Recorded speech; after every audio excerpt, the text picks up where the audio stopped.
Ship లోంచి cargo ఉందా, ఇలాంటి క్రేన్లు ఉన్నాయా, క్రేన్ లో తీసుకెళ్లి పైన అక్కడ చూసారు కళ్ళలాగా ఉన్నాయి ఇక్కడ 2 క్రేన్లకు మధ్యలో, దాంట్లో పట్టించేస్తుంది కార్గో తీసుకెళ్లి.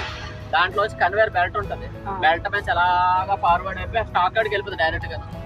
అక్కడ నుంచి శైలో ఉంటది అగోళ్ళు అక్కడ, ఆ శైలో ఎలా మూవ్ అవుతుంటది, ఆ మూవ్ అవుతుంటే ఇలాగా కార్గో తీసుకొచ్చి ట్రాలీస్ లోని లేకపోతే వ్యాగన్స్ ఉంటాయి, రైల్వే వ్యాగన్స్ లో లోడ్ చేసుకుంటారు. అంటే ఇక్కడ నుంచి మళ్ళీ ఇక్కడ డంప్ చేసి ఇలా తీసుకెళ్ళకుండా కన్వేర్ అనమాట ఇది. ఇది కన్వేర్ బెల్ట్ అంటారు. అలా కన్వేర్ అలా ఆటలోకి వెళ్తుంది. అది కార్గో వేసిన తర్వాత అలా రోల్ అవుతుంటది.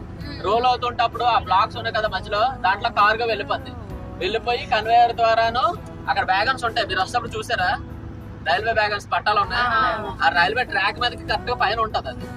ఈ బెల్ట్ మీద వెళ్తాప్పుడు ట్రైన్ బోగీలు పెడతాం, ఒక్కొక్క బోగి ఫిల్ అవుతుంటే బ్లాక్ చేస్తారు, మళ్ళీ ఇంకా నెక్స్ట్ బోగి మళ్ళీ బ్లాక్ చేస్తుంటారు అనమాట.